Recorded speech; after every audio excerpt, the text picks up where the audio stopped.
ஏசாயா தீர்க்கதரிசியின் புஸ்தகம் 41ஆம் அதிகாரம் 25ஆம் வசனம். நான் வடக்கே இருந்து ஒருவனை எழும்ப பண்ணுவேன், அவன் வருவான். சூரிய உதய திசையிலிருந்து என் நாமத்தை தொழுது கொள்ளுவான். அவன் வந்து அதிபதிகளை சேற்றை போலவும் குயவன் களிமண்ணை மிதிப்பது போலவும் மிதிப்பான். கடைசி பகுதியை மட்டும் வாசிப்போம். குயவன் களிமண்ணை மிதிப்பது போலவும் மிதிப்பான். குயவன் களிமண்ணை மிதிக்கிறான். ஒரு குயவனுடைய கரத்திலே ஒரு அழகான பாண்டமாக, மண் பாண்டமாக நாம் உருவாக்கப்பட வேண்டும் என்றால் ஒரு ப்ராசஸ்க்குள்ள அது போகிறது. மிதிக்கப்படும், பிசைந்து, ஸ்தோத்திரம், மிதிக்கிறதுக்கு ஒப்பு கொடுக்கலன்னா அழகான பாண்டமாக உருவாக்கப்பட முடியாது. ஏசாயா 64ஆம் அதிகாரம் 8ஆம் வசனத்திற்கு நாம் வரும்போது, இப்பொழுதும் கர்த்தாவே நீர் எங்களுடைய பிதா, வாசிங்க, நாங்கள் களிமண், நீர் எங்களை உருவாக்குகிறவர், நாங்கள் அனைவரும் உமது கரத்தின் கிரியை. எல்லாரும் சொல்லுங்க, நாங்கள் அனைவரும் அவருடைய கரத்தினால் நம்ம எல்லாம் உருவாக்கப்பட்டிருக்கிறோம்.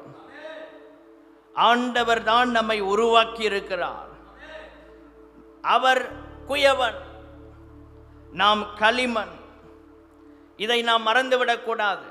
கிறிஸ்தவ வாழ்க்கையில், ஆவிக்குரிய ஜீவியத்தில் ஆண்டவர் நம்முடைய குயவனாக இருக்கிறார், நாம் களிமண்ணாக இருக்கிறோம். இதை ஆண்டவர் தன்னுடைய விருப்பத்தின்படி உருவாக்க ஆரம்பிக்கிறார். யோபுவின் புஸ்தகம் 10ஆம் அதிகாரம் 9ஆம் வசனத்திற்கு நாம் திரும்பும்போது, யோபு 10ஆம் அதிகாரம் 9ஆம் வசனம், களிமண் போல என்னை உருவாக்கினேன். ஒரு களிமண்ணை எப்படி எடுத்து உருவாக்குகிறாங்களோ, நம்மையும் ஆண்டவர் அப்படி உருவாக்குகிறார். அந்த உருவாக்கப்படுகிற குயவன் வீடு கர்த்தருடைய சபை. எரேமியா தீர்க்கதரிசியின் புஸ்தகம் 18ஆம் அதிகாரம் 1 முதல் 6 வசனங்களை குறித்து கொள்ளுங்கள், வாசிக்க நேரமில்லை. இந்த குயவன் வீட்டிற்கு கர்த்தர் எரேமியாவை அனுப்புகிறார். நீ எழுந்து குயவன் வீட்டுக்கு போ. இன்னைக்கு ஆண்டவர் உங்களெல்லாம் தட்டி எழுப்பி குயவன் வீட்டுக்கு கொண்டு வந்திருக்கிறார். இந்த சபை ஒரு குயவன் வீடு.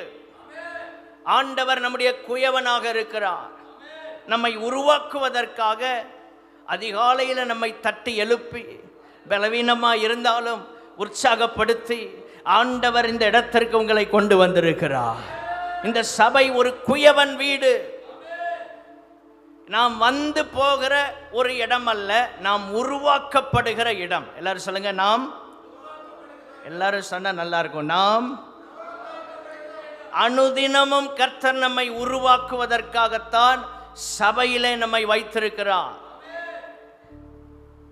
உருவாக்கப்பட்டவர்களுக்கான இடம் அல்ல, உருவாக்கப்படுகிறவர்களுக்கான இடம் சபை. நம்ம நல்லா உருவாக்கப்பட்டு முடிஞ்சோன்னா பரலோகத்துக்கு போயிடுவோம். அல்லேலூயா. நாம் மற்றவர்களை உருவாக்கக்கூடிய நிலையில் இருந்தாலும் நம்மையும் கர்த்தர் உருவாக்கி கொண்டே இருக்கிறார். ரோமர் 9ஆம் அதிகாரம் 21ஆம் வசனத்திற்கு நாம் வரும்போது, ரோமர் 9:21, மிதியிட்ட ஒரே களிமண்ணினாலே குயவன் ஒரு பாத்திரத்தை கனமான காரியத்துக்கும் ஒரு பாத்திரத்தை கனவீனமான காரியத்துக்கும் பண்ணுகிறதற்கு மண்ணின் மேல் அவனுக்கு அதிகாரம் இல்லையோ? அப்போ ஆண்டவர் ஒருவனை தாழ்த்தி ஒருவனை உயர்த்துறார் என்பது அர்த்தம் அல்ல. ஒவ்வொருவருக்கும் ஒரு நோக்கத்தை கர்த்தர் வைத்திருக்கிறார். நம்ம எல்லாரும் ஒரே தேவனுடைய இரத்தத்தினால், இயேசுவின் இரத்தத்தினால் கழுவப்பட்டிருக்கிறோம். நம்ம எல்லாரும் ஒரே தண்ணீரினால் தாகம் தீர்க்கப்பட்டிருக்கிறோம். ஒரே ஆவியானவர் தான். ஆனால் நம்மை கொண்டு ஆண்டவர் செயல்படுகிற அவருடைய நோக்கத்தில் வித்தியாசம் இருக்கிறது. ஒவ்வொருவருடைய பாதையிலும் ஆண்டவர் வித்தியாசமாக அவர்களை நடத்துகிறார்.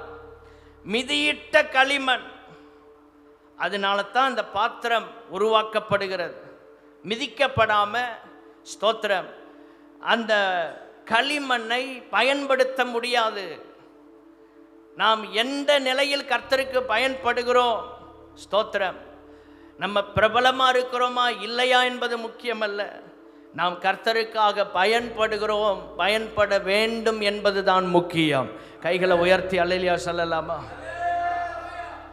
மிதியிட்ட ஒரே களிமண்ணினாலே குயவன் ஒரு பாத்திரத்தை கனமான காரியத்துக்கும் ஒரு பாத்திரத்தை கனவீனமான காரியத்துக்கும் பண்ணுகிறதற்கு ஒவ்வொருவரையும் ஒவ்வொரு நோக்கத்தோடு கர்த்தர் அழைத்திருக்கிறார். அந்த நோக்கத்தை நிறைவேற்ற கர்த்தர் நமக்கு உதவி செய்வாராக. களிமண் போல என்னை உருவாக்கினீர். ஆண்டவர் நம்மளை அப்படி மோல்ட் பண்றார், ஸ்தோத்திரம், உருவாக்குகிறார். ஒவ்வொரு விதத்தில் ஆண்டவர் நம்மை உருவாக்கி கொண்டிருக்கிறார்.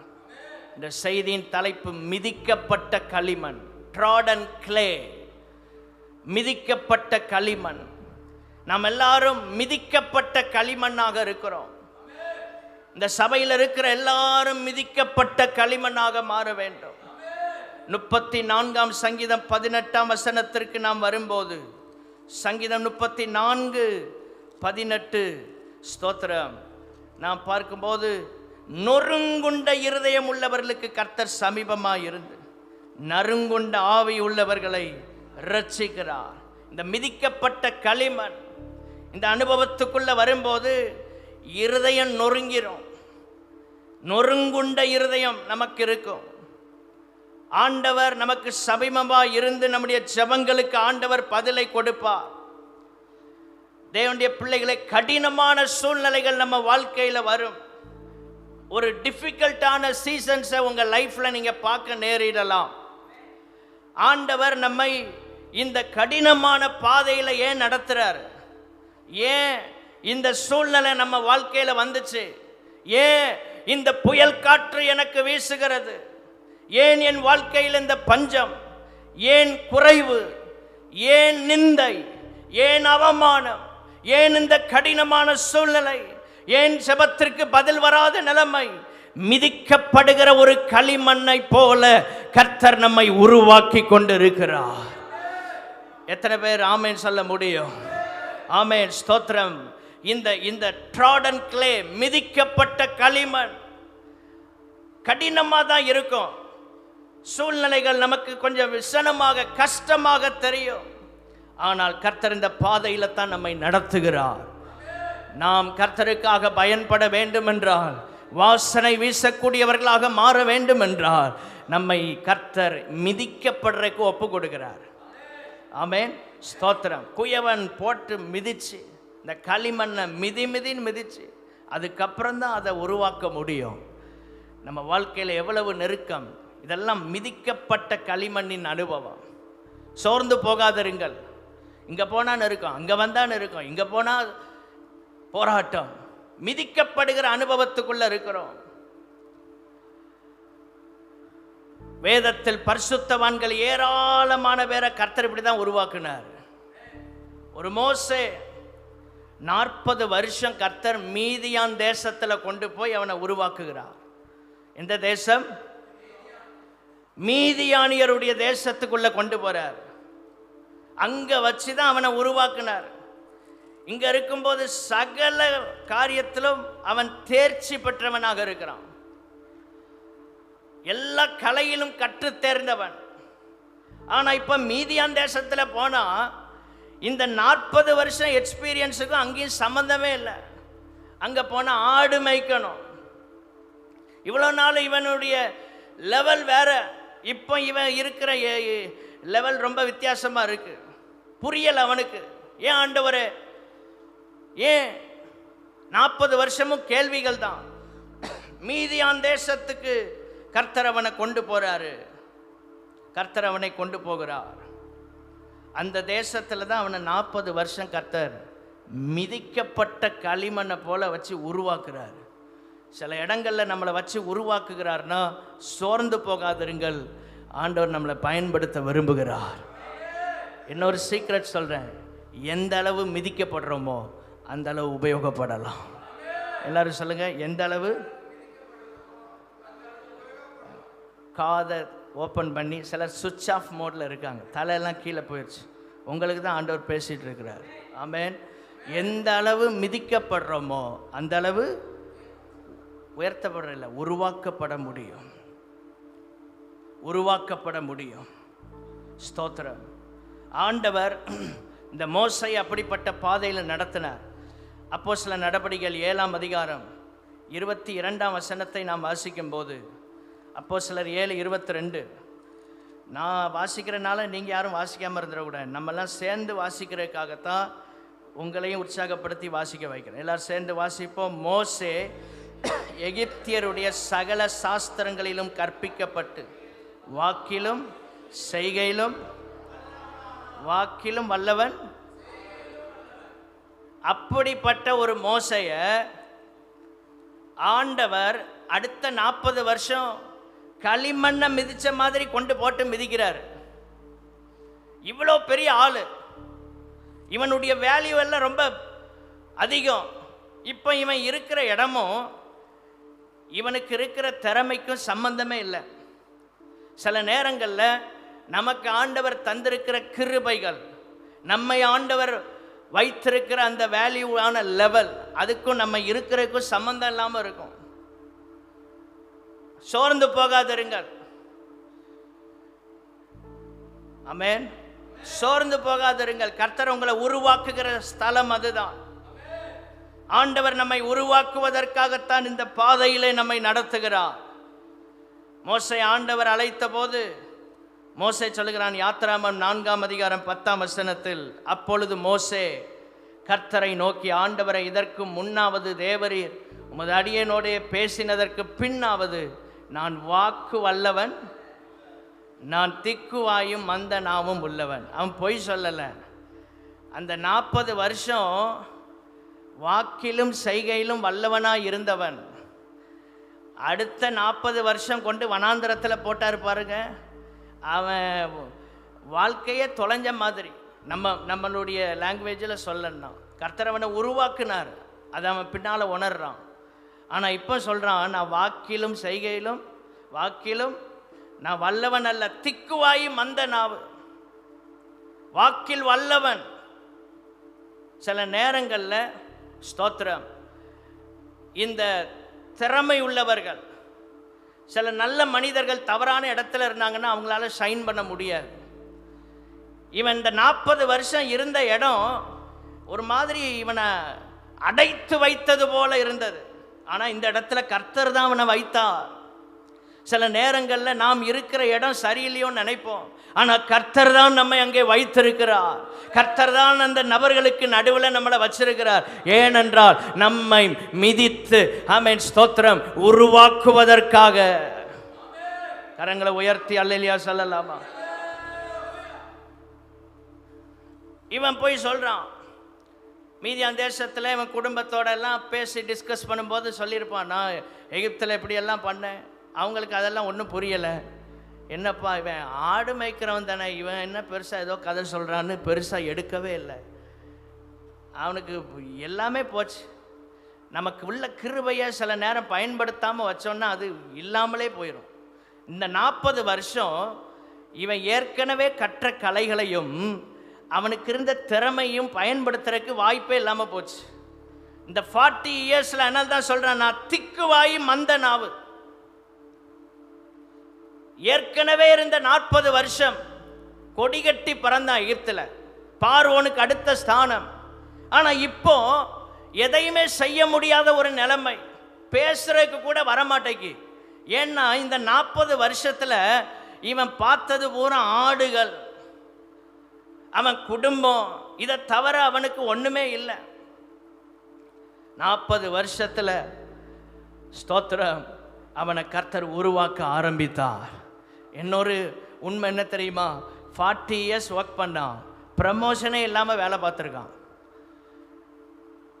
ப்ரமோஷனே இல்லை, 40 வருஷம் ஒரே வேலை, சலித்து போயிருக்கும். வாழ்க்கையின் விரக்திக்கு போயிட்டான். கவனிங்க, உங்கள் வாழ்க்கையில் சில நேரம் செய்தவைகளையே செய்து வாழ்க்கையின் விரக்தியில் இருக்கிறீங்களா? மோசையின் அழைப்பை யாரும் புரிந்து கொள்றதுக்கு இல்லை. மோசைக்குள்ள இருக்கிற திறமையை பயன்படுத்துறதுக்கான இடமும் அது கிடையாது. சில காலங்கள் வரைக்கும் நம்முடைய கிருபைகளையும் ஆண்டவர் நம்ம கொடுத்த வரங்களையும் பயன்படுத்துகிறதுக்கான வாய்ப்பு இல்லாத இடத்துல தான் கர்த்தர் நம்மளை வைப்பார். ஆனால் ஒரு டைம் வரும்போது நமக்குள்ள இருக்கிற எல்லாத்தையும் பயன்படுத்துகிற ஒரு கிருபையை ஆண்டவர் தருவார். கரங்களை உயர்த்தி அல்லேலூயா சொல்லலாமா?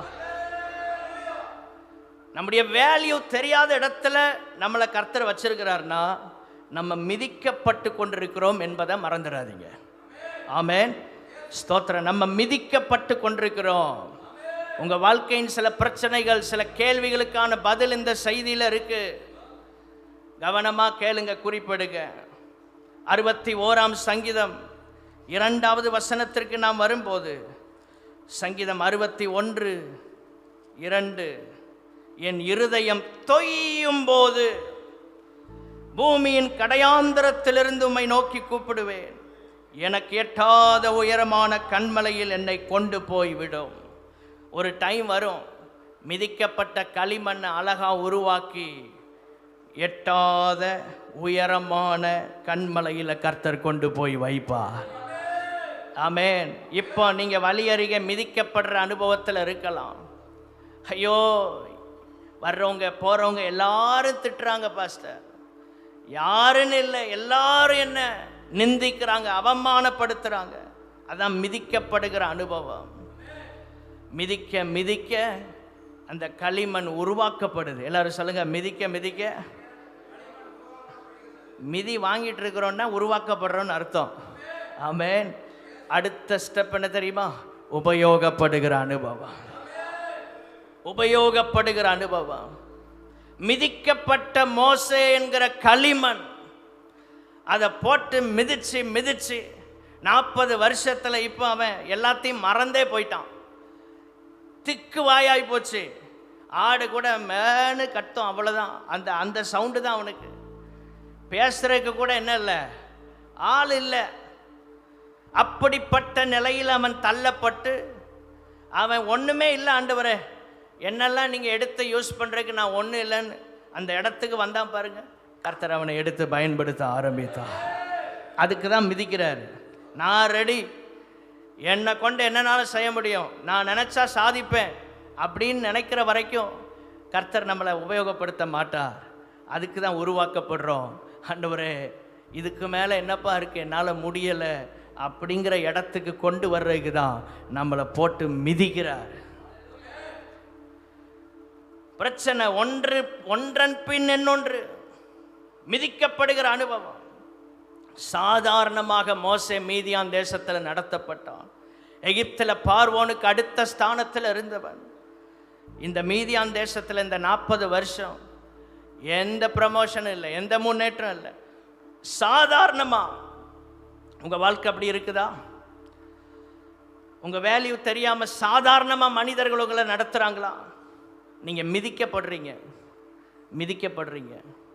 உங்களை கர்த்தர் உருவாக்கி கொண்டு இருக்கிறார். இதெல்லாம் இந்த செய்தியை நல்லா கவனமாக கேட்டிங்கன்னா நீங்கள் சோர்ந்து போக மாட்டீங்க. இந்த அனுபவத்துக்குள்ளே போகும்போது கர்த்தர் உங்களை உயிர்ப்பிப்பா.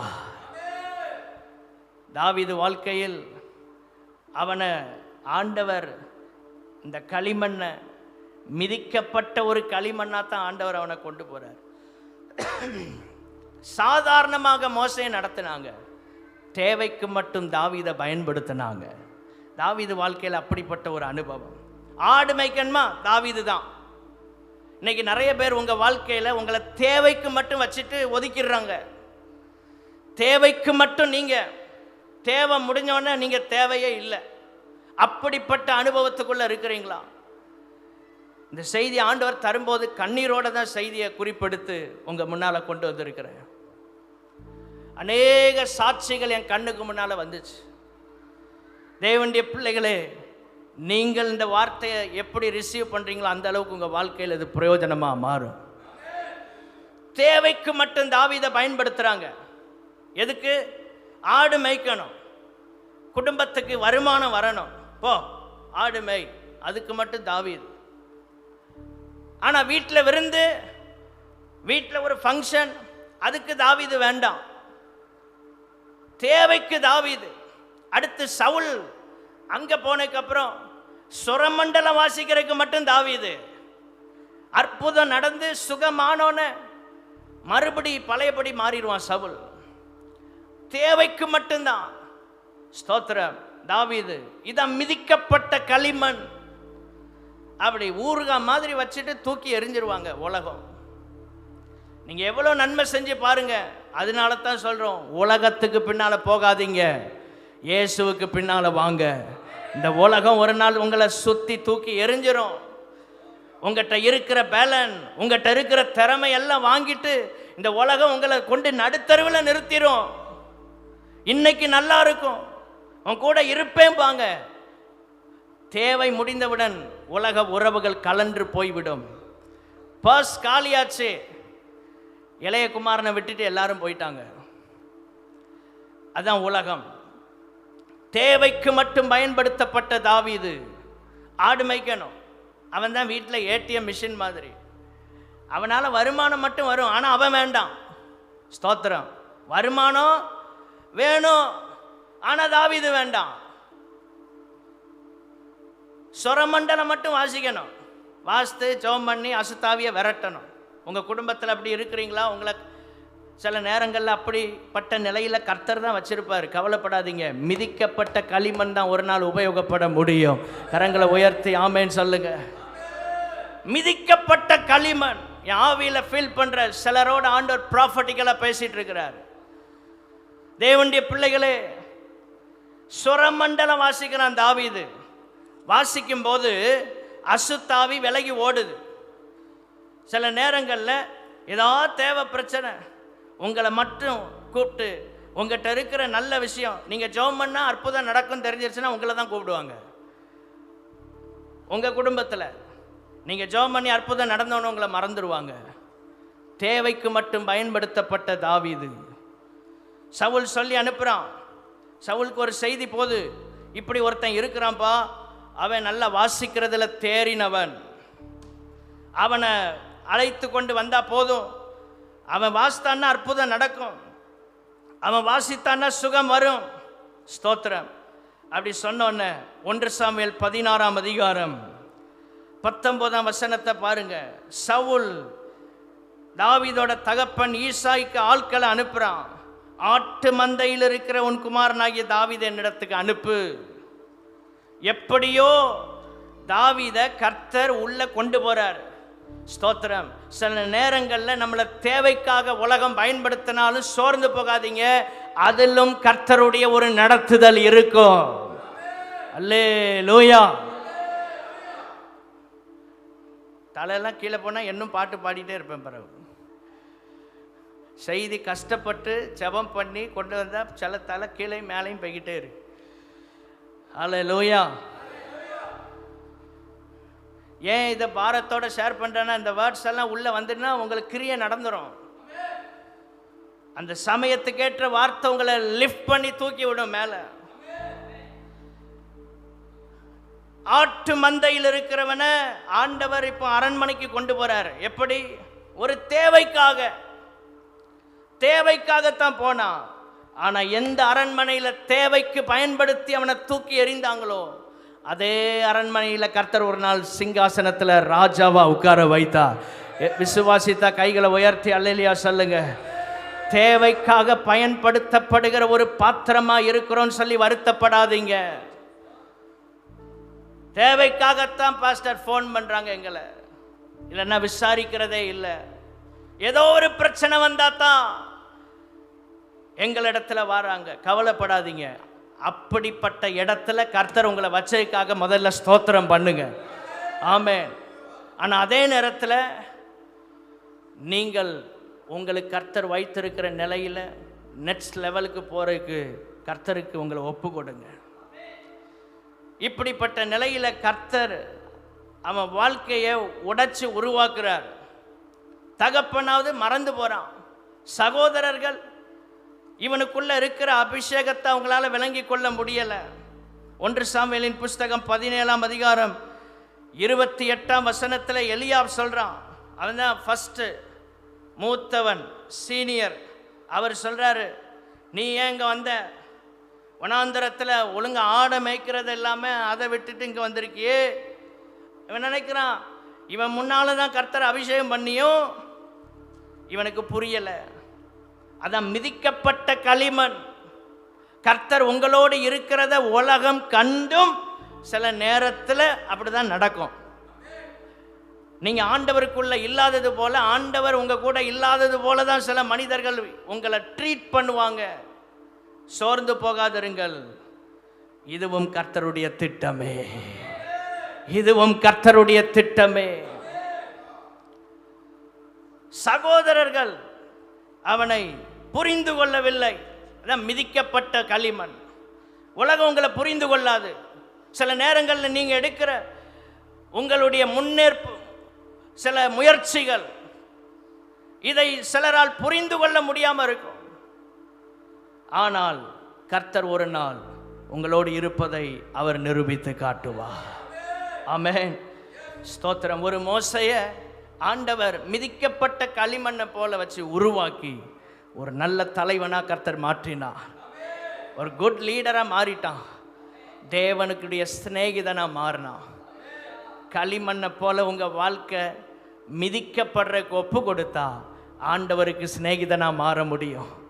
பைபிள் சொல்லுகிறது, மோசே ஸ்தோத்திரம் ஆண்டவரோடு முகமுகமாக ஒரு சிநேகிதனை போல பேசினானா. யாத்திராம 33:11 நீங்கள் ஆண்டவருடைய ஃப்ரெண்டாக மாறிடலாம்.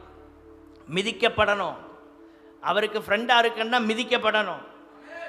இயேசு கிறிஸ்து சிலுவையில் அந்த பாடுகள் மிதிக்கப்பட்டு ஒரு களிமண்ணா தான் இருந்தார், நொறுக்கப்பட்டார். எவ்வளவு தூரம் நம்ம மிதிக்கப்படுறோமோ அந்த அளவு நம்மிலிருந்து வாசனை வெளிப்படும். ஆமென் சொல்லுங்க.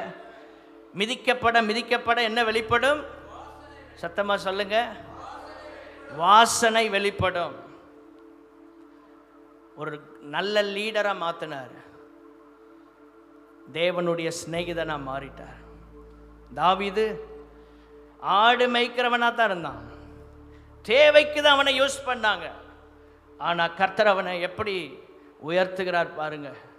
அந்த களிமண் மிதிக்கப்பட்டு ஆண்டவருடைய இருதயத்துக்கு ஏற்ற ஒரு மனுஷனா கர்த்தர் மாற்றுறார். நம்ம வாழ்க்கை மிதிக்கப்படும் போது தான் கர்த்தருக்கு ஏற்ற மனுஷனா மாற முடியும். எல்லாரும் சொல்லுங்க, தேவனுக்கு ஏற்ற மனுஷனா. ஆண்டவர் உங்களை அப்படி மாற்ற விரும்புகிறார். ஸ்தோத்திரம். உங்களை ஆண்டவருக்கு ஒப்பு கொடுங்க. ஆண்டவரே, உமக்கு ஏற்ற, உம்முடைய இருதயத்துக்கு ஏற்ற மனுஷனாக என்னை மாற்றும். அப்படி கேளுங்க. ஆண்டவருடைய சமூகத்தில் ஜெபம் பண்ணணும். தாவீதை கர்த்தர் அப்படி மாற்றினார். 1 சாமுவேல் 20:3 அப்பொழுது தாவீது, உம்முடைய கண்களில் எனக்கு தயை கிடைத்ததென்று உம்முடைய தகப்பன் நன்றாய் அறிவார். ஆகையால் யோனத்தானுக்கு மனநோவு உண்டாகாதபடி அவன் இதை அறிய போகாது என்பார். மரணத்திற்கும் எனக்கும் ஒரு அடி தூரம் மாத்திரம் இருக்கிறது என்று கர்த்தருடைய ஜீவனையும் மூடிய ஜீவனையும் கொண்டு நிச்சயமாய் சொல்லுகிறேன் என்று மறுமொழி சொல்லி ஆணையிட்டான். மிதிக்கப்பட்ட களிமண்ணை போல நீங்க இருக்கும்போது சில நேரம் நமக்கும் மரணத்துக்கும் ஒரு அடி தூரம் தான் இருக்கும். தாவீதுக்கு அப்படிதான் இருந்துச்சு. எப்போ மரணம் வரும் தெரியல. அவ்வளவு நெருக்கம், பாதுகாப்பு இல்லை. பாதுகாக்க வேண்டிய ஒரு ராஜாவை இவனை அழிக்கிறதுக்கு இராணுவத்தை அனுப்புறான். சத்துருக்கள் எல்லாம் விட்டுட்டு தாவீதை அழிக்கிறதுல கான்சென்ட்ரேட் பண்றான். யோனத்தானுக்கு அவன் நேசித்த யோனத்தானுக்கு மனநோவு வரக்கூடாது.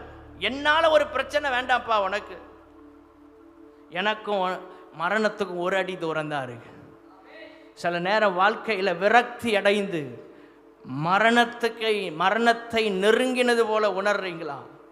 மிதிக்கப்படுகிற களிமண்ணுடைய வாழ்க்கை அப்படிதான் இருக்கும். கர்த்தர் ஒரு நாள் மறுபடியும் உங்களை உயர்த்த வல்லமை உள்ளவராக இருக்கிறார். மிதிக்கப்பட்ட களிமண். தாவீது ஆண்டவர் தன்னுடைய இருதயத்துக்கு ஏற்ற ஒரு மனுஷனாக ஆண்டவர் அவனை பார்த்தார். இன்னைக்கு உங்களை என்னையும் ஆண்டவர் தம்முடைய இருதயத்துக்கு ஏற்ற ஒரு நபரை பார்க்க, ஆண்டவரே கிருபை தாங்க. வலது கையை உயர்த்தி கேளுங்க. ஆண்டவரே ஸ்தோத்திரம், உம்முடைய இருதயத்துக்கு ஏற்ற ஒரு மனுஷனா என்னை மாற்றன்னா நான் மிதிக்கப்படுறதுக்கு என்னை ஒப்பு கொடுக்கணும். ஆமென். மிதிக்கப்படுறதுக்கு ஒப்பு கொடுக்கணும். ஒவ்வொரு விதமாக கர்த்தர் மிதிப்பார். ஸ்தோத்திரம். மனிதரில் கொண்டு உங்களை மிதிப்பார். நெருக்கம் வரும், போராட்டம் வரும், கஷ்டம் வரும். இதெல்லாம் உங்களை அவருடைய இருதயத்துக்கு ஏற்ற நபராக மாற்றிடும். அப்போஸ்தலர் 13ஆம் அதிகாரம் 22ஆம் வசனம். ஏன் இருதயத்துக்கு ஏற்றவனா ஆண்டவர் மாற்றுறாருன்னா, அவருக்கு சித்தமானதை நம்ம செய்யணும். கரங்களை உயர்த்தி அல்லேலூயா சொல்லுங்க. யார் தேவ சித்தம் செய்ய முடியும் தெரியுமா? எல்லாராலையும் செய்ய முடியாது. அவருடைய இருதயத்துக்கு ஏற்றவர்களாக இருக்கிறவங்க, அவங்க தான் தேவ சித்தத்தை செய்ய முடியும். யார் அவருடைய இருதயத்துக்கு ஏற்றவர்கள்? மிதிக்கப்பட்ட களிமண்ணா இருக்கிறவங்க. மிதிக்கப்பட்ட ஒரு களிமண், நொறுக்கப்பட்ட ஒரு களிமண். விரக்தியின் உச்சக்கட்டத்தில் போலாம். ஃப்ரஸ்ட்ரேஷன், பல நெருக்கங்கள். ஏன் வாழணும்?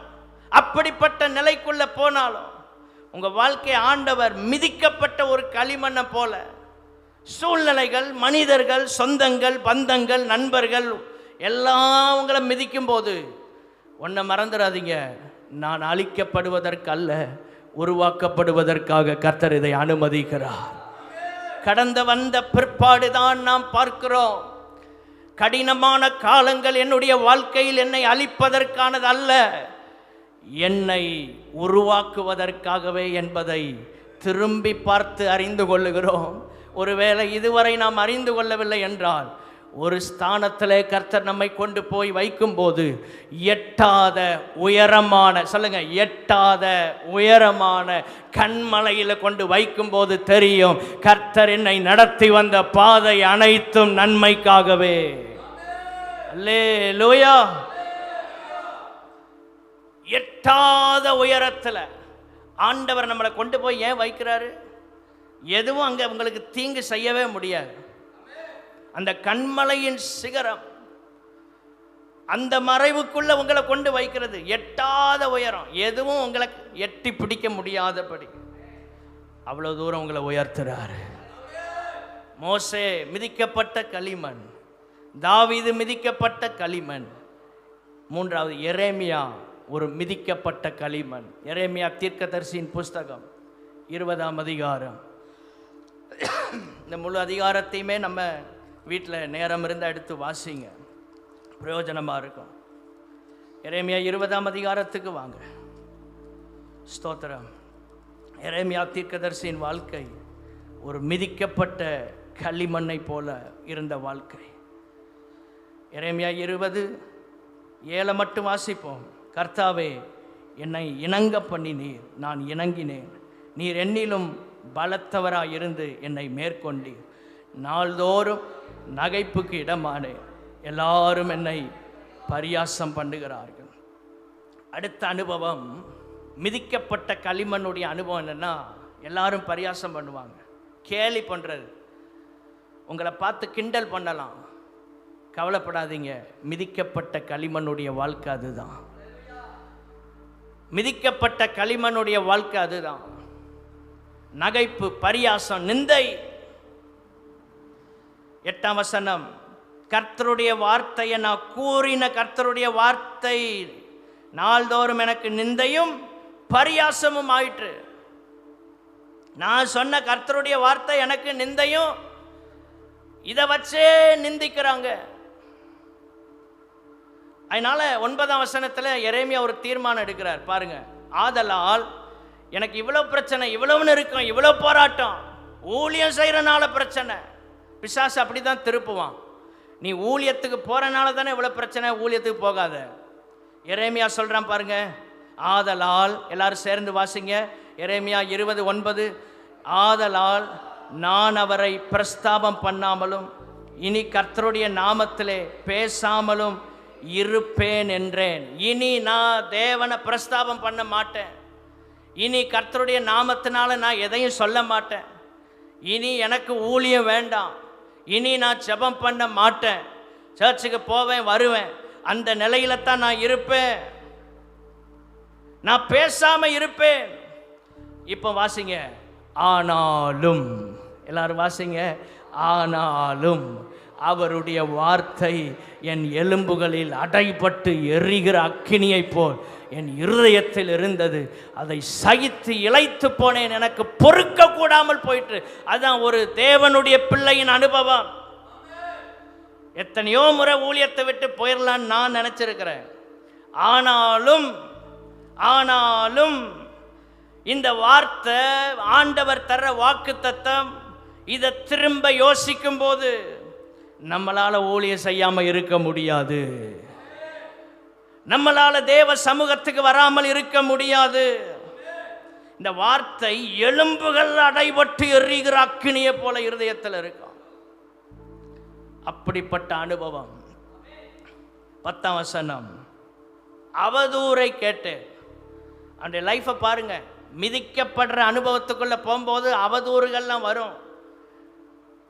உலகம், பிசாசு ஒரு பொய் பெட்டி வச்சிருக்கான். என்ன பெட்டி? ஒவ்வொருத்தருக்கும் ஒரு பொய் பெட்டி செஞ்சு வச்சிருக்கான். நீங்கள் ஆண்டவருக்குள்ளே வரும்போது, தேவனுக்காக நிற்கும்போது அந்த பொய் பெட்டி நிரப்பப்படும். பிசாசு யாரையா கொண்டு அந்த பொய் பெட்டியில் எதையா போட்டுக்கிட்டே இருப்பான். காணிக்க பெட்டி இல்லை, பொய் பெட்டி. அந்த பெட்டி அவதூறு. உங்களுக்கு அதை கேட்கும்போது வேதனை, துக்கம், வருத்தம். நன்மை செஞ்சு இப்படி என் வாழ்க்கையில் நான் சகிக்கணுமா? அவதூறு. எரேமியா அந்த அனுபவத்துக்குள்ள போறான். அவதூறை கேட்டேன். அது கொஞ்சம் பேர் இல்லை, அநேகர். 10ஆம் வசனத்தை பாருங்க. உங்களை சோர்வடைய பண்றதுக்கு பிசாசு அநேகரை எழுப்புவான். பயம் சூழ்ந்திருந்தது, தவறி விழும்படி காத்திருந்து. ஸ்தோத்திரம். எப்படியா விழுந்துருவானா எரேமியா? எப்படியாவது தேவ சமூகத்தை விட்டு விலகிடுவாங்களா? எப்படியாவது சர்ச்சை விட்டு விலகிடுவாங்களா? எப்படியாவது சபையை விட்டு தூரப்படுத்திடலாமா என்று பிசாசு கங்கணம் கட்டி செயல்படும் போது, தேவனுடைய பிள்ளைகளே, ஸ்தோத்திரம். 11ஆம் வசனம், கையை உயர்த்தி சொல்லுங்க. அப்படிப்பட்ட சூழ்நிலை வந்தபோது கர்த்தர் எரேமியாவுக்கு எப்படி இருந்தார், உங்களுக்கு எப்படி இருப்பார்னா, கர்த்தரோ பயங்கரமான பராக்கிரமசாலியாய் உங்களோடு இருப்பார். கைகளை உயர்த்தி அல்லேலூயா சொல்லுங்க. கர்த்தர் உங்க பக்கத்துல பயங்கரமான பராக்கிரமசாலியா நிற்கிறார். எத்தனை பேர் உங்க ஆவியில உணர முடியுது? 118ஆம் சங்கீதம் 12ஆம் வசனத்துக்கு வரும்போது, 118ஆம் சங்கீதம் 12வது வசனம், தேனீக்களை போல என்னை வளைந்து கொள்ளுகிறார்கள். ஒரு தேனி கொட்டுனா பிரச்சனை இல்லை, தேனீக்கள் கொட்டிருச்சுன்னா எப்படி இருக்கும்? அப்படிப்பட்ட நெருக்கடியான வாழ்க்கை. மிதிக்கப்பட்ட களிமண். ஒரு பக்கம் இருந்து பிரச்சனை வந்தா பரவாயில்ல, 4 திசையில இருந்து வருது. தேனீக்களை போல. இந்த வசனம் எல்லாம் ரொம்ப முக்கியமான வசனம். வீட்டில் போய் தியானம் பண்ணுங்க. என்னை வளைந்து கொள்ளுகிறார்கள். அதுக்கு தான் அதிகாலையில் எழும்பி எதிராக இருக்கிற எல்லா ஸ்பிரிட்டையும் கட்டணும். கைகளை உயர்த்தி அல்லேலூயா சொல்லுங்க. ஊழியங்கள், பெரிய கூட்டங்கள்லாம் நடத்தும் போது அதிகமாக ஜெபம் பண்ணுவேன். ஏன் அப்படின்னா, சில நேரத்தில் சில பிசாசுகள், ஸ்தோத்திரம், வாகனங்களில் குறுக்க விழுந்துடும். நம்ம போயிட்டுருப்போம், கரெக்டாக உள்ளே விழுந்துட்டு முறைப்பான். நமக்கு ஒரு ஏத்திரலாமான்னு ஒரு எண்ணம் வரும். ஆனாலும் நம்ம இருக்கிற இடம் அப்படிப்பட்ட இடம் இல்லை. ஆமென். நம்மளை கர்த்தர் எட்டாத உயரத்தில் வச்சிருக்கிறார். அவன்கிட்ட போய் நிற்க முடியாது. ஸ்தோத்திரம். அப்படிதான் உலகம் போகும். இதெல்லாம் ஸ்பிரிட்டை கட்டி ஜெபம் பண்ணும். காலையில் வண்டி எடுக்கும் போதே என்ன சொல்லணும்? ஆண்டவரே, எதிராக இருக்கிற எல்லா ஆவிகளையும் கட்டுகிறோம் ஆண்டவரே. இல்லைன்னா உங்களை டென்ஷன் படுத்துறதுக்கே எவனாவது ஹார்ன் அடிச்சுட்டு இருப்பான். சிலருக்கு ஹார்ன் 2-3 தடவை அடித்தாலே கோவம் வரும். அப்படி யாரும் இருக்கிறீங்களா? திரும்பி 4வது முறை ஒரு முறை. அப்படியெல்லாம் ஸ்தோத்திரம். சில நேரம் ஒதுங்காமல் போனால் ஹார்ன் அடித்து தான் ஆகணும். ஹார்ன் அடித்தா டென்ஷன் ஆயிடுவாங்க. இந்த ஸ்பிரிட்டெல்லாம் கட்டி ஜெபம் பண்ணும். அப்போ தான் நம்ம ஃப்ரீயாக போய் வேலையை, காரியத்தை செய்ய முடியும். எத்தனை பேர் ஆமென் சொல்ல விரும்புகிறீங்க? இங்கே சொல்லப்பட்டிருக்கு 118ஆம் சங்கீதம் 12ஆம் வசனத்தின் கடைசி பகுதி, கர்த்தருடைய நாமத்தினால் அவர்களை சங்கரிப்பேன். அப்படின்னா என்ன அர்த்தம்? கழுத்தை நெரிச்சு கொள்ளக்கூடாது, ஆவியில் கட்டிடணும். ஆமே, ஆவியில் கட்டணும். ஸ்தோத்திரம். எதிராக இருக்கிற எல்லா ஆவியும் கட்டிட்டு போகணும். பலவானை முந்தி கட்டினால் ஒழிய அவனுடைய வீட்டிற்குள் புகுந்து உடைமைகளை நாம் கொள்ளையிட முடியாது. ஆத்மாவை 43 தெருக்களுக்காக ஜெபம் பண்ண ஆரம்பிச்சிட்டோம். இனி பின்னால் ஒரு ஃப்ளெக்ஸ் வச்சு எப்பவுமே ஜெபம் நடக்கும். சபைக்கு வர்ற எல்லாரும் அதுக்காக ஜெபம் பண்ண போகிறோம். இப்போ இந்த 43 தெருக்கள்ல இருக்கிற பலவான ஃபர்ஸ்ட் கட்டணும். ப்ரேயர் ரைடோ ப்ரேயர் வாக்கோ போய் நம்ம செய்ய போகிறோம். அப்படி கட்டினா அங்கே அவன் பிடியில் இருக்கிற ஆட்களை நம்ம ரிலீஸ் பண்ண முடியும். சில ஆவிகளை கட்டணும், கட்ட வேண்டிய ஆவியை கட்டணும், விடுவிக்க வேண்டிய நபர்களை விடுதலையாக்க வேண்டும். பிசாசை கட்டணும், ஜனங்களை விடுதலையாக்கணும். சொல்லுங்க, ஜனங்களை கட்டிடக்கூடாது, பிசாசை கட்டணும். ஸ்தோத்திரம். இந்த 2 வேலையும் நடக்கணும், சைமல்டேனியஸாக செய்யணும். நகைப்பு, பரியாசம், இந்த உலகம் அப்படிப்பட்ட நிலையில் உங்களை நடத்தினாலும் நீங்கள் மிதிக்கப்பட்ட களிமண் ஒரு நாள் சுகந்த வாசனையா உங்கள் வாழ்க்கை ஆண்டவர் நுகரக்கூடிய நிலையில் உங்களை கர்த்தர் மாற்ற விரும்புகிறார். கை உயர்த்தி சொல்லுங்க, ஆண்டவரே, மிதிக்கப்படுற அனுபவத்துக்குள்ளே போகும்போது நான் சோர்ந்து போகக்கூடாது. என்னை ஒப்பு கொடுக்க கிருபை தாங்க ஆண்டவரே, என்னை ஒப்பு கொடுக்க கிருபை தாங்க ஆண்டவரே, என்னை ஒப்பு கொடுக்க கிருபை தாங்க. எந்த அளவு நெருக்கம், துன்பம் இதை நீங்கள் அனுபவிக்கிறீங்களோ அந்த அளவு ஒரு உயர்வை கர்த்தர் உங்களுக்காக வைத்திருக்கிறார். கரங்களை உயர்த்தி அல்லேலூயா சொல்லலாமா? ஏளனமாய் பார்க்கப்பட்ட எரேமியா, அவன் ஆண்டவுடைய வேர்டு அவன்கிட்ட இருந்து, ஆனால் அவனை ஏளனமாக தான் பார்த்தாங்க. ஸ்தோத்திரம். இதை மிதிக்கப்படுற அனுபவம். ஆண்டவர் உங்கள் வாயில் வார்த்தையை வச்சிருப்பார், உங்களை கொண்டு கிரியைகளை செய்வார், ஆனாலும் மிதிக்கப்படுற அனுபவத்தில் தான் இருப்போம். எரேமியா அதனால இனி வேண்டாங்கிற முடிவு எடுத்துட்டான், ஆனால் அவனால் இருக்க முடியலை. அதான் ஒரு தேவ பிள்ளையின் அனுபவம். போக வேண்டாம்ப்பா அப்படின்னு நினைப்போம், ஆனால் வந்து உட்கார்ந்துருப்போம். அதுதான் கிறிஸ்தவ ஜீவியம். தூக்கம் வருது வீட்டில் இருப்போம் நினச்சிட்டு வர்றதை சொல்லலை. போராட்டம், பிரச்சனை, நெருக்கம், நிந்த, அவமானம், நம்ம உண்மையாக இருந்தோம் ஆனால் நமக்கு இப்படிப்பட்ட நிலைமை வருதுன்னு சொல்லி சரி இனி வேண்டாம்ப்பா கொஞ்சம் அமைதியாக இருப்போம் அப்படிங்கிற முடிவு எடுத்திருப்பீங்க. ஆனால் அந்த முடிவை நிறைவேற்ற நம்மளாலே முடியாது. நம்ம எடுத்த தீர்மானத்தை, இந்த ராங் டிசிஷனை நம்மளே உடச்சி தேவ சபைக்கு வந்திருப்போம். அதுதான் கர்த்தர் நம்மோடு கூட இருக்கிற அனுபவம். அவருடைய கிருபை நம்மை விட்டு ஒரு நாள் விலகாது. கரங்களை உயர்த்தி அல்லேலூயா சொல்லுங்க. நெருக்கமும் போராட்டமும் ஆதி சபைக்கு வந்தது. அப்போ சில நடபடிகளை நாம் வாசிக்கும் போது, இனி அவர்கள் ஊழியம் செய்வதற்கே வழி இல்லை. அப்போ சிலர் 5ஆம் அதிகாரம் 40, 41, 42 வசனங்களை குறித்து கொள்ளுங்கள். 41ஆம் வசனம்,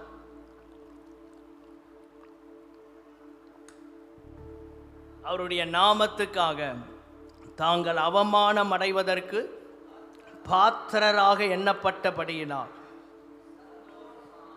ஆலோசனை சங்கத்தை விட்டு புறப்பட்டு போய் தினந்தோறும் தேவாலயத்திலும் வீடுகளிலேயும் இயேசுவே உபதேசம் பண்ணி இயேசுவே கிறிஸ்துவென்று ஏளனமா உலகம் பார்த்துச்சு. ஆதி அப்போஸ்தலர்களை அடிச்சாங்க, அபிஷேகிக்கப்பட்டவங்களை அடிச்சாங்க. இனி ஊழியம் செய்யக்கூடாது. என்னைக்குமே ஊழியத்துக்கு தடை வரும். எல்லாரும் சொல்லுங்க, என்னைக்குமே ஊழியத்துக்கு. நீங்கள் ஜெபம் பண்ணிட்டு சர்ச்சுக்கு வந்து போனால் தடை வராது. சர்ச்சில் ஊழியம் செய்ய ஆரம்பித்தா என்ன வரும்? தடைகள் வரத்தான் செய்யும். தடைகளை கண்டு எரேமியா இனி போக வேண்டான்னு அவன் நினச்சான், ஆனால் வந்துட்டான். ஆனால் ஆதி அப்போஸ்தலர்கள் 1% கூட போக வேண்டாங்கிற எண்ணம் வரல. எண்ணப்பட்டபடியினால் சந்தோஷமாக போகிறாங்க. 42ஆம் வசனத்தில் தினந்தோறும் கர்த்தருடைய ஊழியத்தை செய்தாங்க. வலது கையை உயர்த்தி, ஆண்டவரே, என் வாழ்க்கையில் எப்படிப்பட்ட நெருக்கம் வந்தாலும் உமக்காக செய்கிற ஊழியத்தை விடாமல் இருக்க, ஆண்டவரே, சுவிசேஷம் சொல்கிறத நிறுத்தாமல் இருக்க கர்த்தர் எனக்கு உதவி செய்வீராக. ஆமேன். எல்லாரும் ஒரு ஆமேன் சொல்லுவோம். சூழ்நிலைகள் உங்களை நெருக்கும் போது முதல்ல கிவ் அப் பண்ணுறது மினிஸ்ட்ரியை தான், சர்ச்சை தான். வேற எதையும் விட மாட்டோம். இவ்வளோ நெருக்கம் வருது பாஸ்டர், நான் பேசாமல் சாப்பிட்றதே நிறுத்திடலான்னு நினைக்கிறேன். யாராவது அப்படி சொல்கிறோமா? இல்லை. நான் பேசாமல் தூங்காமல் 2 நாள் இருக்கலாமா? இன்னும் கூட 2 நாள் இருந்தால் பரலோகத்துக்கு போயிடலாம். ஆனால் பிரச்சனையும் போராட்டமும் வந்தபோது வரும்போது நம்ம எதை கிவ் அப் பண்ணுறோம்? ஊழியத்தை விட்டுருவோம், சபை கூடுதலை விட்டுருவோம். எபிரேயர் 10:25, எபிரேயர் 10:25. எதை விடக்கூடாது? அதை நம்ம விட்டுறோம். இன்னைக்கு ஆண்டவர் சொல்றார், அதை விடக்கூடாது. எது? சபை கூடி வருதலை சிலர் விட்டு விடுகிறது போல நாமும் விட்டு விடாமல் ஒருவருக்கொருவர் புத்தி சொல்ல கடவோம். நாளானது சமீபித்து வருகிறதை எவ்வளவாய் பார்க்கிறீர்களோ அவ்வளவாய் புத்தி சொல்ல வேண்டும். எவ்வளவு தூரம் நம்ம பார்க்கிறோம். ஆண்டவருடைய வருகை நாள் சீக்கிரமா இருக்கு. எல்லாரையும் சர்ச்சுக்குள்ள கொண்டு வந்துடணும். எத்தனை பேர் ஆமென் சொல்ல போறீங்க? தெரிஞ்சவங்க, தெரியாதவங்க, சொந்தங்கள், பந்தங்கள், நண்பர்கள் எல்லாரையும் சர்ச்சுக்குள்ள கொண்டு வரணும்.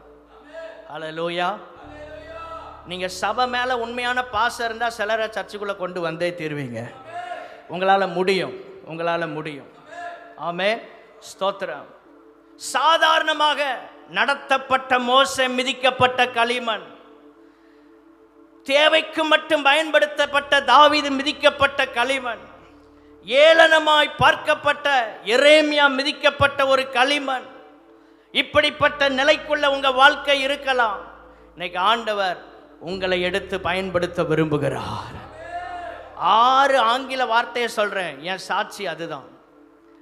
6 ஆங்கில வார்த்தை என் சாட்சி, அதிலே முடிச்சிடலாம். 1 அப்ரஸ்ட், 2வது சப்ரஸ்ட், 3வது டிப்ரஸ்ட், 4வது ரெஃப்ரஸ்ட், 5வது ப்ராக்ரஸ்ட், 6வது இம்ப்ரெஸ்ட். முதல் 3 நெகட்டிவானது, அடுத்த 3 பாசிட்டிவானது. என் வாழ்க்கையில் அந்த பாதையில் வந்திருக்கிறேன். ஒடுக்கப்பட்ட பாதை, அப்ரஸ்ட். ஒடுக்கன்னா அவ்வளோ ஒடுக்கத்தை அனுபவித்திருக்கிறேன். சப்ரஸ்ட், நமக்கு இருக்கிற கிருபையை பயன்படுத்த முடியாதபடி அடைக்கப்பட்ட ஒரு நிலைமை, அடைக்கப்பட்ட நிலைமை. சில இடங்களில் வர்ஷிப்னு கூப்பிடுவாங்க, நல்ல பீக்கில் கொண்டு போவேன். வர்ஷிப் எடுத்து ஜனங்கள்லாம் கண்ணீர் விடுற நேரம் மைக்கு வால்யூமை வேணும்னே குறைச்சிருவாங்க. சப்ரஸ்ட். எத்தனை அனுபவங்கள் சொல்ல முடியும் தெரியுமா? ஒரு நாள் வருத்தப்பட்டதில்லை, ஒரு நாள் வருத்தப்பட்டதில்லை. கர்த்தர் என்னை எங்க பயன்படுத்த நினைக்கிறாரோ அங்க பயன்படுத்துவார். எத்தனையோ இடங்கள்ல அவங்களுக்கு பாட்டும் தெரியாது, மியூசிக்கும் தெரியாது, உட்காந்து வால்யூமை குறைச்சிருவாங்க. பாதியாக குறைச்சா எப்படி நடத்த முடியும்? கொஞ்சம் குறைச்சா பரவாயில்ல. அந்த பீக்கில் வர்ஷிப்பில் கொண்டு போய் ஜனங்களை தூக்கி அவங்கள தேவனோட கனெக்ட் பண்ணுற நேரம் எல்லாம் சோழி முடிஞ்சிடும். அப்போது நம்ம வர்ஷிப் அங்கே சக்ஸஸ் ஆகாது. கிரெடிட்ஸ் வந்துடக்கூடாது. வெளியில் நிறைய இடங்கள்ல இதெல்லாம் நடந்தனால சொல்கிறேன். அதனால் எங்கேயுமே மேக்சிமம் போகிறதில்ல. ஜெபம் பண்ணி ஆண்டவர் சொன்னால் தான் போகிறேன். நம்ம வாழ்க்கையில் இப்படிப்பட்ட அனுபவங்கள்லாம் வரும். சோர்ந்து போகாதிருங்கள். போய் நின்று அவமானப்பட்டால் எவ்வளோ கஷ்டமாக இருக்கும் யோசித்து பாருங்கள். இந்த பாதையில் போனால் தான் உருவாக்கப்பட முடியும்னு கர்த்தர் வைத்திருப்பார்னா அந்த பாதையில் நடக்கிறதுக்கு நம்மளை ஒப்பு கொடுக்கணும். கைகளை உயர்த்தி ஆமேன்னு சொல்லுங்க. ஆண்டவர் அப்படி நடத்துறார். நம்முடைய வாழ்க்கை மிதிக்கப்பட்ட ஒரு களிமண்ணை போல போயிட்டு இருக்கலாம். அப்படியே அழுகையா வரும். ஐயோ நல்லா கொண்டு போனோமே, டப்புன்னு போயிடுச்சு. அது அந்த வர்ஷிப் லீட் பண்ணுறவங்களுக்கு தான் அந்த வழி தெரியும். சில நேரம் ஃப்ளோரில் தெரியாது. அப்படி ஜனங்கள் டிஸ்டர்ப் ஆயிடுவாங்க. டக்குன்னு அப்படியே உட்கார்ந்தா என்ன ஆகும்? ஏன்னா அந்த கிருபை இல்லைன்னா, கிருபை உள்ளவங்களை இன்னைக்கு அலட்சியம் பண்ணுற உலகம். தேவனுடைய பிள்ளைகளே, அதனால தான் நான் எந்த கிருபை உள்ளவங்களை கண்டாலும் அவங்கள தூக்கி விடணும்னு நினைப்பேன்.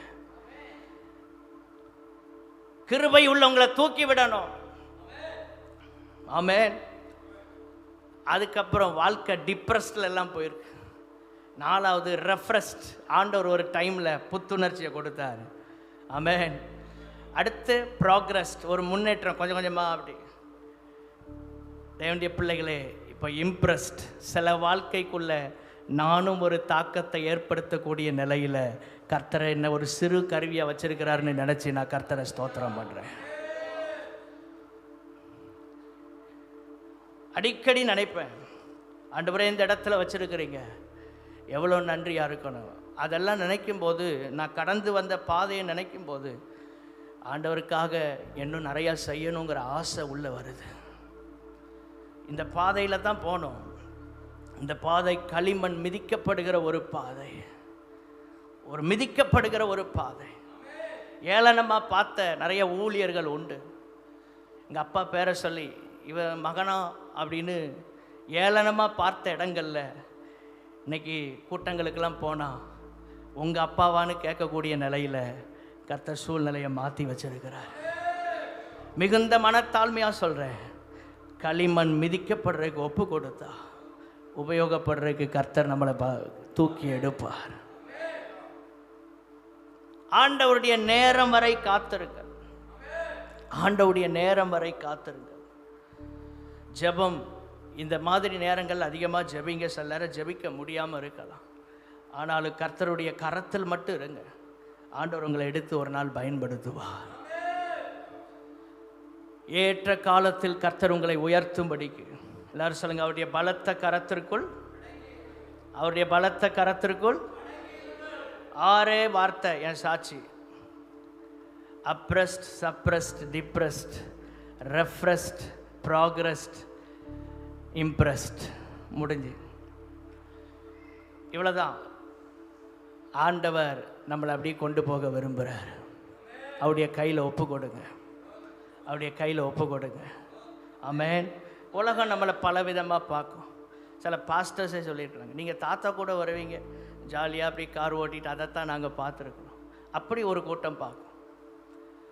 இவனுக்கு என்ன தெரிய போகுது, சும்மா கூட வந்து டிரைவர் தானே. அப்படியும் பார்த்த ஊழியர்கள் நடுவில் சாட்சியாக கிருபையாக சொல்கிறேன், ஆச்சரியமாக பார்க்குற அளவில் ஆண்டவர் கிருபை தந்திருக்கிறார். நம்ம வேல்யூ சில நேரம் உலகத்துக்கு தெரியாமல் போகலாம், ஆனால் கர்த்தருடைய கரத்தில் மட்டும் இருந்தோம்னா ஏற்ற காலத்தில் கர்த்தர் நம்மளை உயர்த்துவார். அவருடைய பலத்த கரத்துக்குள்ளே அடங்கி மட்டும் இருந்துடணும். மிதிக்கப்படாத களிமண் பயன்படாது. மிதிக்கப்பட்ட களிமண் வடிவமைக்கப்படுகிறது. shaped by God, ஆண்டவரால் வடிவமைக்கப்படுது. molded by the potter, குயவனால, ஸ்தோத்திரம், அது உருவாக்கப்படுகிறது. 3 ஆசீர்வாதங்களை சொல்லி முடிச்சிடுறேன், குறிச்சுக்கிடுங்க, விளக்க டைம் இல்லை. உபாகமம் 24:7, லைஃப் வில் பி எக்ஸால்டட், வாழ்க்கை மேன்மை அடையும். இந்த பாதையில் நீங்கள் நடந்து வந்தீங்கன்னா, களிமண் மிதிக்கப்பட்ட பாதையில் நீங்கள் நடந்து வந்தீங்கன்னா, மிதிக்கப்பட்ட களிமண்ணாக இருந்தீங்கன்னா உங்கள் வாழ்க்கை மேன்மை அடையும். மேட் பவர்ஃபுல், ஆண்டவர் உங்களை வல்லமை உள்ள பாத்திரமா வைப்பார். 2 சாமுவேல் 5:2, சங்கீதம் 3:3, உபாகமம் 28:13. எல்லாத்தையும் குறிச்சுக்கிடுங்க. தேவனுடைய பிள்ளைகளை, இந்த வசனங்கள் எல்லாம் ஆண்டவர் உங்களுக்காகத்தான் தர்றார். 2 சாமுவேல் 5:2, கர்த்தருடைய கரத்தில் நீங்கள் உங்களை ஒப்பு கொடுத்து பாருங்கள், உங்களை கர்த்தர் மேன்மைப்படுத்துவார். ஆமென். ஸ்தோத்திரம். மேன்மையுள்ள வாழ்க்கை ஆண்டவர் வச்சிருக்கிறார். 2வது ஆசீர்வாதம் உபாகமம் 8:15, லேட்டர் பிளஸிங்ஸ், பிற்கால ஆசீர்வாதங்கள். நகோமிக்கு கிடைத்தது, திரும்ப பெத்லகேமுக்கு வந்தபோது நகோமிக்கு கிடைத்தது. 2 சாமுவேல் 22 அதிகாரம் 47 51 வரைக்கும் குறித்து கொள்ளுங்கள். உபாகமம் 30:5 குறித்து கொள்ளுங்கள். 3வது ஆசீர்வாதம், எதிரிகளால் உடைக்க முடியாத வெண்கல அலங்கமா கர்த்தர் உங்களை மாற்ற விரும்புகிறார். A fortified wall of bronze which no enemy can break through. எவராலும் உங்களை அசைக்க முடியாது. இந்த மிதிக்கப்பட்ட களிமண்ணா நீங்க வந்து உருவானீங்கன்னா எந்த பிரச்சனையும் உங்களை வந்து உடைக்க முடியாது, எந்த போராட்டமும் உங்களை அசைக்கவே முடியாது. நீங்க உறுதியா இருப்பீங்க. உங்களை ஆண்டவர் இன்னும் ஸ்ட்ரென்தன் பண்ணுவார். கைகளை உயர்த்தி ஆமேன் சொல்லுங்க. தேவனுடைய பிள்ளைகளே, இப்படிப்பட்ட அனுபவத்திற்குள்ள நீங்க போகும்போது ஆண்டவர் சமூகத்தில் வலது கையை உயர்த்தி சொல்லுங்க, வெண்கல அலங்கமா கர்த்தர் என்னை மாற்றுவதற்காக ஸ்தோத்திரம். எவராலும் அசைக்க முடியாத நிலை, ஆமென், சூழ்நிலைகளால், மனிதர்களால், பிரச்சனைகளால் உங்களை ஒருபோதும் அசைக்க முடியாது. அப்படிப்பட்ட அனுபவத்திற்குள்ள கர்த்தர் கொண்டு வர விரும்புகிறார். உங்க வாழ்க்கை மேன்மை அடையும், பிற்கால ஆசீர்வாதங்கள் பெருகும். வெண்கல அலங்கமாக்கி எதுவும் உங்களை அசைக்க முடியாதபடி கர்த்தர் நிலை நிறுத்துவார். புறம்பாக்கப்பட்ட நம்முடைய வாழ்க்கையை தூக்கி நிறுத்த அவரால் முடியும். ஆமென், ஸ்தோத்திரம். அதற்கு நானே ஒரு சாட்சி. கீழே கிடந்த எண்ணெய் தூக்கி ஆண்டவர் கிருபை தந்து வச்சிருக்கிறார்னா உங்க முன்னால நிற்கிறேன். கிருபையா தாழ்மையா சொல்றேன், தேவனுடைய பிள்ளைகளே, அவர் கையில மட்டும் அடங்கிருங்க. உங்களை கர்த்தர் ஏற்ற காலத்துல உயர்த்துவார். மிதிக்கப்படுற அனுபவம் வரும்போது நீங்க சோர்ந்து போகாதிருங்க. ஆண்டவரை விட்டுறாதீங்க.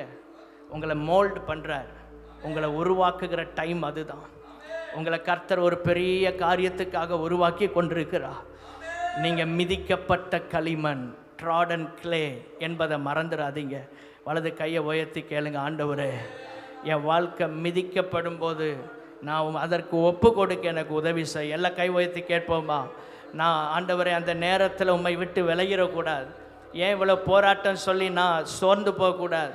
ஆமென். அந்த நிலையில் நான் உண்மையாக இருக்க, உறுதியாக இருக்க, ஊழியங்களை செய்ய, சபையில் எனக்கு கொடுக்கப்பட்ட ஊழியங்களை செய்ய கர்த்தாவே எனக்கு கிருபைகளை தருவீராக. உலகத்தை பார்த்து சோர்ந்து போகாதீங்க. ஆண்டவர் நோக்கி பாருங்க. உங்கள் வாழ்க்கையை ஆண்டவர் மேன்மை அடைய செய்வார். உங்கள் வாழ்க்கை மேன்மை அடையும். நீங்கள் செழித்திருப்பீர்கள். உங்கள் வாழ்க்கையை ஆண்டவர் மாற்றி இம்ப்ரெஸ்ட், மற்றவங்க லைஃப்பில் ஒரு தாக்கத்தை ஏற்படுத்தக்கூடிய நிலையில் கர்த்தர் உங்களை மாற்றுவார். உங்கள் ஜெபங்கள், உங்கள் ஊழியங்கள், உங்கள் தரிசனங்கள், உங்கள் காரியங்கள் எல்லாம் சிலருக்கு தாக்கத்தை உண்டாக்கும். உங்களை நம்பி கர்த்தர் கொடுத்த சண்டே ஸ்கூல்ல ஒரு தாக்கத்தை ஏற்படுத்துங்க. கேர்சல்ல ஒரு தாக்கத்தை ஏற்படுத்துங்க. உங்க மூலமா அநேகர் இந்த சபைக்குள்ள வர கர்த்தர் கிருபை தருவாராக. ஆமென். நாம் எல்லாரும் இருக்கிற இடத்தில் எழுந்து